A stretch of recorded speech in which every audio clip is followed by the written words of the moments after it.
શું છે તમારું નામ? મારું નામ ભરતભાઈ ડાભી છે। હું રાજકોટ તાલુકા પંચાયત પૂર્વ કારોબારી ચેરમેન છું અને હાલ તાલુકા પંચાયતના સદસ્યના પ્રતિનિધિ તરીકે બેડી સીટ ઉપરથી મારા વાઇફ ચૂંટાયેલ હોય।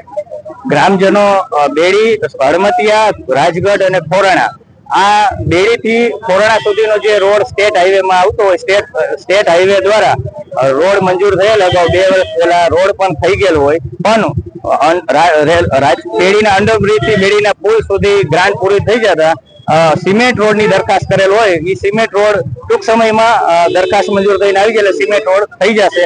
પણ ગઈકાલે અને આગલા 2 દિવસ પહેલા પણ અકસ્માત થયો હતો।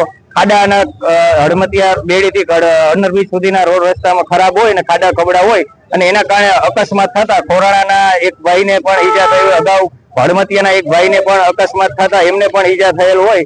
એટલે તેથી કરીને વહેલી તકે તંત્ર આ પ્રશ્નનું સોલ્યુશન કરે એ માટે આજે ગ્રામજનો હળમતિયા, બેડી અને રાજગઢના લોકો હાઈવે જામ કરેલ હોય। ખાસ કરીને આની પહેલા ક્યારે રજૂઆત કરેલી છે ભરતભાઈ? હા, આની પહેલા પણ તંત્રને ખ્યાલ જ છે આ રોડ આટલો બાકી રહી ગયો હતો, એટલે અમે દરખાસ્ત પણ કરાવેલી છે। દરખાસ્ત વહેલી તકે મંજૂર થઈને આવે એવી આશા રાખી અને સિમેન્ટ રોડ ટૂંક સમયમાં થઈ જશે। આગામી સમયમાં નહીં થાય તો શું? આગામી સમયમાં નહીં થાય એવો પ્રશ્ન રહેતો નથી। હું પ્રતિનિધિ છું, મને ખ્યાલ છે થઈ જવાનું 100%। અમે હૈયાધારણા આપી ગ્રામજનોને, બાકી નહીં થાય તો અમે ઉપલા અધિકારીઓ ઉપર પણ પગલા લેશું। અમે પદાધિકારી તરીકે કરવાની જરૂર ખરી? ઓવરબ્રિજ પાસ થયેલો હતો, પણ અંડરબ્રિજ રેલવે દ્વારા કરી આપવામાં હોય એટલે હાલ મોકૂફ રાખેલ છે તંત્ર દ્વારા।